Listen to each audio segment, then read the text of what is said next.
I've been meaning to do one of these videos for a while, ranking different marketing tactics, because it's a pretty common question I get. What marketing tactics should I use? What marketing tactics work? And if you've tracked with me over the course of this year, first of all, thank you very much. That means a lot, honestly. I don't think of myself as somebody who's particularly good at YouTube or good at being on camera. So the fact that you have signed along for the ride, watching two-story media content, legitimately means a lot. But then secondly, you probably know that a lot of my content is trying random marketing tactics and then just reporting on how different things went. And so I was trying to figure out how many tactics I've actually tried this year, and depending on how you break things down, it's somewhere between 8 and like 15. But I'm going to group things into 8 categories, things that I've tried, and in this video, I'm going to walk through how I think these different marketing tactics stack up and what I think the worst tactics are that I tried this year and what I think the best tactics are. So yeah, this is every music marketing tactic that I tried in 2023 ranked.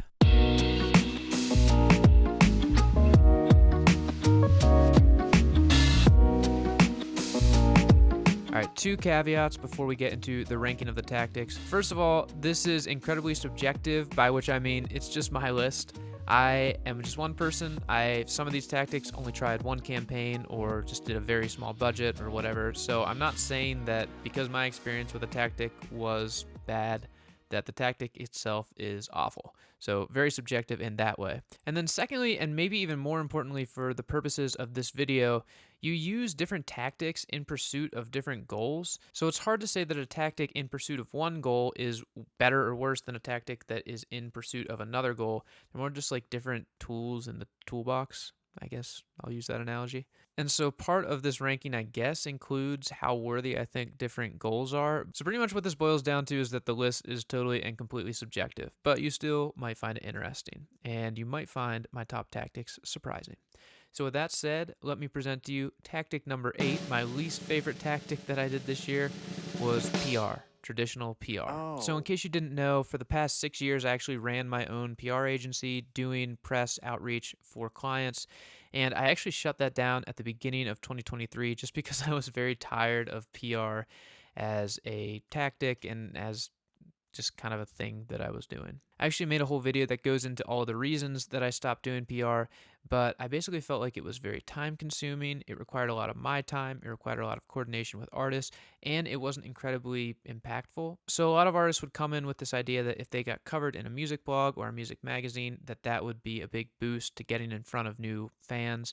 And the truth is that that is not the case. I run a music blog, and almost exclusively the way that the flow of traffic works is if an artist gets a piece written about them, they share it with their fans on social media, and then those fans go check out the piece on the music blog, and after that, they never read the music blog again. So, all of this to say, I do think there's a place for music blogs. This is a longer conversation, but I was just very tired of using this tactic.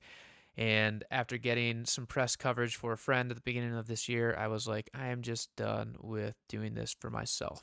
So that was my least favorite tactic in 2023. All right, my 7th favorite tactic of 2023 was influencer marketing. So I did a video on this. I spent about 500 some dollars on TikTok influencers to see if they would drive engagement with and traffic to a song.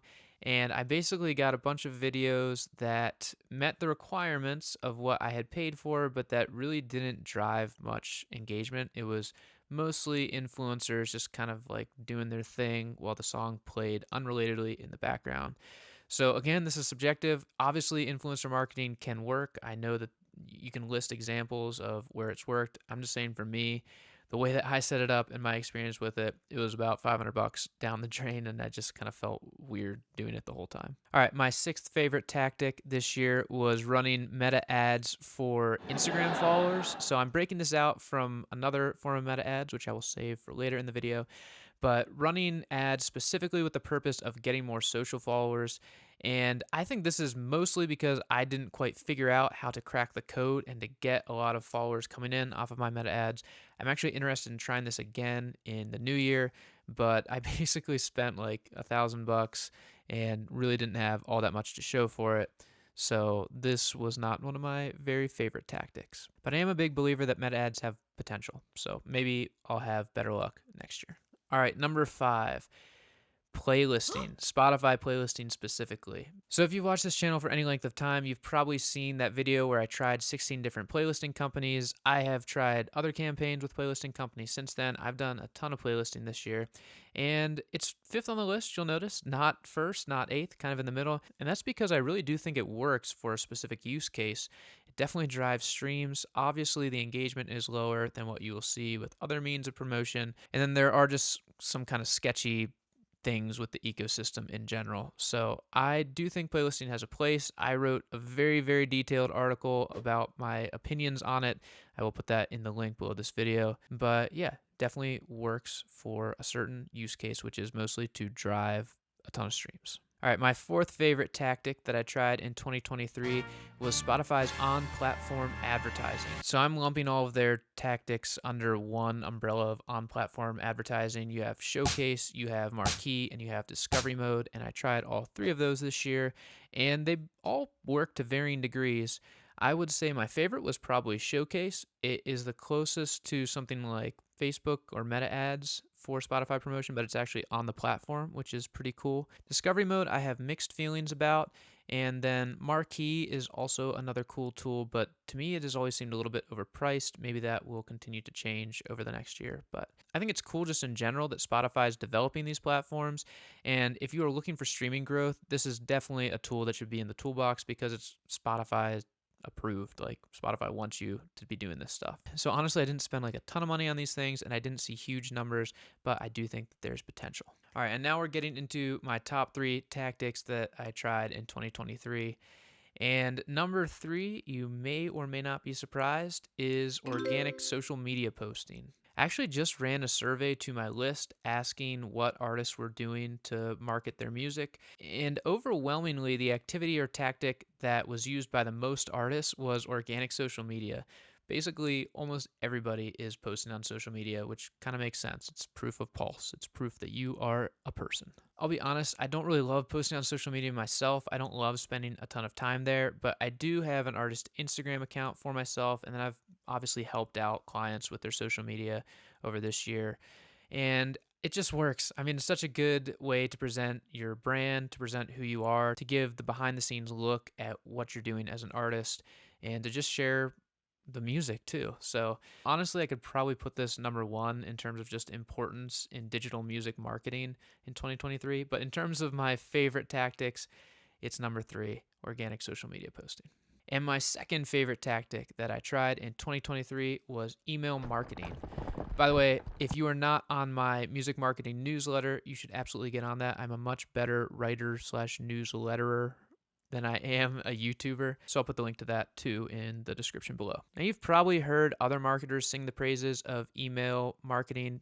And the reason for that is because it works and is just such a good way of developing deeper relationships with your fans. From the artist side, you are much more likely to incentivize action with your fans when they are on your email newsletter, email list, than when they're just passive Spotify or social media followers. So getting that email newsletter is one of the best ways to actually get people involved with your artistry. And to be honest, I'm saying that without a ton of data in my pocket because I haven't run a huge number of campaigns for clients.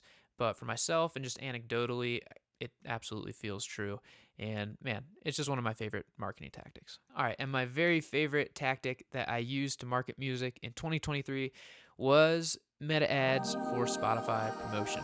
I've been running ads for the past few years, but this was the year that I really doubled down and spent a lot more money and a lot more time on this stuff. And man, it just works. You get people to engage with your social media accounts. You get people to engage with your Spotify, and you get your music in front of new ears. And it just is very satisfying to put your music out into the world and know that it's actually reaching people. And the results are really tangible with this. Now, the biggest point of pushback with this, and I get this a lot, is that it costs a lot of money to run meta ads for Spotify promotion, and it doesn't really result in a direct ROI most of the time. And those are totally fair points. I actually wrote about this too in detail on my blog, but one thing that I'd like to say here is that if you are treating Spotify as a primary income stream, you are honestly probably just setting yourself up to be disappointed. Spotify is best used as a vehicle to reach new ears, and so if you go in knowing that that is the goal and that you are going to have other opportunities to monetize those new ears, then you won't be as disappointed. But at the same time, yeah, I totally get it. You don't want to pay $1,000, $2,000 and feel like you're getting no return on investment. But yeah, if you are okay with the ad spend, it is absolutely a great way to reach new ears. All right, so that's every tactic that I've tried this year, ranked from 8 all the way up to 1.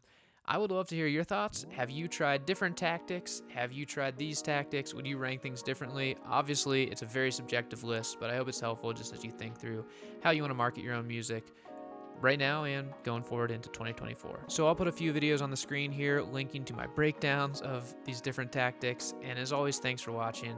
Here's wishing you good luck in 2024 as you market your own music.